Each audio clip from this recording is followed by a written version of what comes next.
दोस्तों, आज हम देखेंगे हाइपो आयोडाइड का फार्मूला और उसकी बैलेंसी। हाइपो आयोडाइड का फार्मूला क्या होता है? IO negative. ठीक है, तो हाइपो आयोडाइड क्या होता है?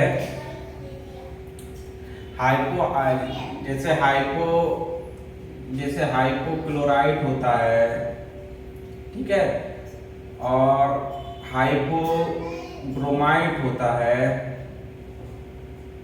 ठीक है। तो ऐसी क्या होता है? हाइपो आयोडाइड होता है। तो हाइपो आयोडाइड का मतलब क्या होता है? उसकी वैलेंसी कितनी होती है? माइनस की 1 होती है।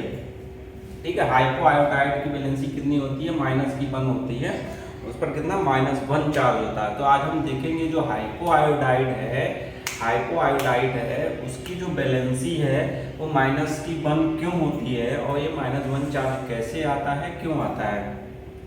ठीक है ना। तो जैसे देखिए, अब क्या है कि NaIO है, ठीक है ना। ये टूटेगा किसमें? Na positive plus IO negative में। जैसे पढ़ा और रिएक्शन पढ़ी होगी, NaCl किसमें टूटता है? Na पॉजिटिव और Cl नेगेटिव में, ठीक है ना। अब इसमें क्या होता है कि Na का जो एटॉमिक नंबर होता है वो 11 होता है, इसका कितना होता है? 17 होता है। इसका एटॉमिक नंबर 11 है, तो इसका मतलब इसमें कितने इलेक्ट्रॉन हैं? 11। और इसका एटॉमिक नंबर 17 है, तो मतलब इसमें कितने इलेक्ट्रॉन हैं? 17। जब ये पॉजिटिव चार्ज आ जाता है तो इसका मतलब क्या है कि इसने 1 इलेक्ट्रॉन इसको दे दिया, ठीक है ना। तो यहाँ पर 10 इलेक्ट्रॉन रह गए और यहाँ पर 18 इलेक्ट्रॉन आ गए। ये ऐसा क्यों करते हैं?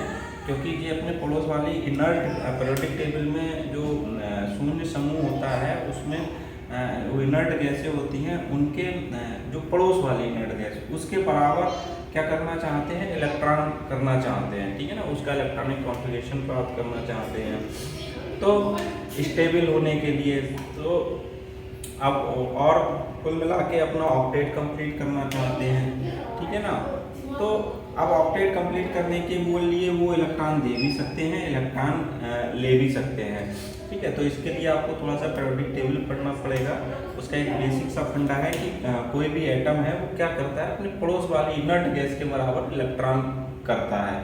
बस इतना सा फंडा हो। उसके लिए वो चाहे इलेक्ट्रॉन दे भी सकता है जिसमें आसानी हो, ठीक है ना।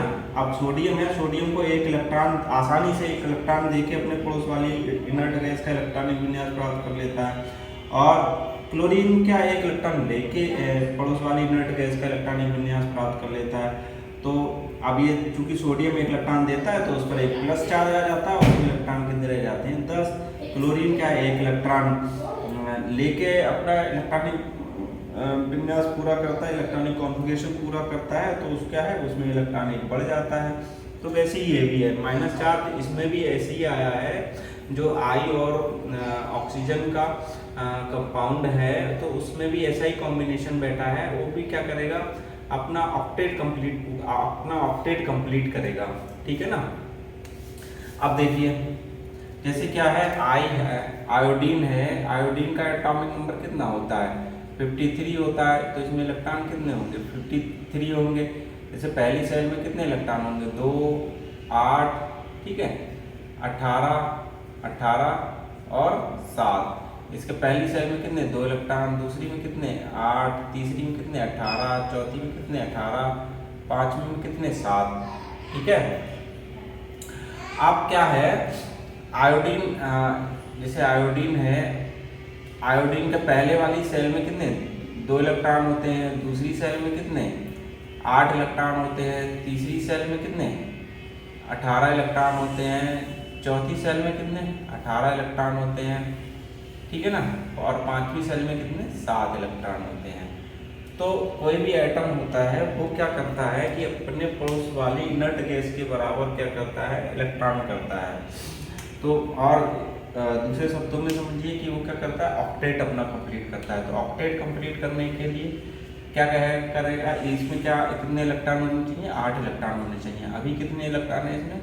7 इलेक्ट्रॉन। तो ऑक्टेट कंप्लीट करने के लिए कितना, 1 इलेक्ट्रॉन इसको चाहिए, ठीक है ना। तो ऑक्सीजन है, ऑक्सीजन का एटॉमिक नंबर कितना होता है, 8 होता है। इसमें इलेक्ट्रॉन कितने होते हैं, 8 होते हैं। तो जो ऑक्सीजन है तो इसके पहले वाली सेल में कितने, 2 इलेक्ट्रॉन, दूसरी में कितने, 6 इलेक्ट्रॉन। पहली में कितने, 2, दूसरी में कितने, 6, ठीक है। ऑक्सीजन है, ऑक्सीजन के पहली सेल में कितने, 2 इलेक्ट्रॉन और दूसरी सेल में कितने, 6 इलेक्ट्रॉन, ठीक है ना। पहली सेल में कितने इलेक्ट्रॉन है, 2 इलेक्ट्रॉन और दूसरी सेल में कितने, 6 इलेक्ट्रॉन है। तो ऑक्सीजन भी क्या करेगा, अपने बाहर वाली सेल में कितना, 8 इलेक्ट्रॉन पूरा करेगा, ठीक है ना। 8 इलेक्ट्रॉन पूरे करके अपने पड़ोस वाली इनर्ट पीरियोडिक टेबल में अपने पड़ोस वाली इनर्ट गैस के बराबर इलेक्ट्रॉन पूरा करेगा, ठीक है ना। तो अब इसमें कितने इलेक्ट्रॉनों की अभी है, कितने लास्ट वाली सेल में, 6 इलेक्ट्रॉन। तो कितने इलेक्ट्रॉनों की आवश्यकता है, 2, ठीक है। अब देखिए, अब आयोडीन है, आयोडीन के बाहर वाली सेल में कितने इलेक्ट्रॉन है, 1, 2, 3, 4, 5, 6, 7। अब ऑक्सीजन है, ऑक्सीजन के बाहर वाली सेल में कितने इलेक्ट्रॉन है, 3, 4, 5, 6 इलेक्ट्रॉन है। अब आयोडीन के बाहर वाली सेल में कितने इलेक्ट्रॉन है, 7। ऑक्सीजन के बाहर वाली सेल में कितने इलेक्ट्रॉन है, 6। तो आयोडीन क्या करेगा, ऑक्सीजन के 1 इलेक्ट्रॉन के साथ सहसंयोजक बंध बना लेगा, ठीक है ना, कोवेलेंट बॉन्ड बना लेगा। तो इसमें क्या होगा, ऑक्सीजन का 1 इलेक्ट्रॉन काउंट हो जाएगा। तो ये कितने हो गए, 8 हो गए, ठीक है। अब क्योंकि इसने भी बनाया है कोवेलेंट बॉन्ड ना, तो अब ये आयोडीन का भी 1 इलेक्ट्रॉन इसमें काउंट हो जाएगा। इसमें कितने हो गए, 7 इलेक्ट्रॉन हो गए, ठीक है। अब चूंकि इस पर एक माइनस चार्ज भी 1 है, तो माइनस चार्ज 1 क्या होता है, मतलब 1 इलेक्ट्रॉन होता है, ठीक है ना। जैसे इसमें 1 इलेक्ट्रॉन क्लोरीन पर आ गया तो इसमें 1 इलेक्ट्रॉन बढ़ गया, 18 हो गया। तो वो ये माइनस चार्ज क्या है, 1 इलेक्ट्रॉन है। 1 इलेक्ट्रॉन इसमें क्यों आया, ऑक्टेट कंप्लीट करने के लिए इसने इससे छीन लिया, सोडियम से छीन लिया, तो 1 इलेक्ट्रॉन इसमें बढ़ गया। तो वो ये माइनस जो चार्ज है वो क्या है, 1 इलेक्ट्रॉन है। तो अब इसमें 6 की 7 की जगह कितने, 8 इलेक्ट्रॉन हो गए, ठीक है दोस्तों। तो हाइपो आयोडाइड है, हाइपो आयोडाइड में एक माइनस चार्ज होता है, और क्यों होता है वो हमने आपको समझाने की कोशिश करी है। आशा करता हूँ आपको समझ में आया होगा। धन्यवाद।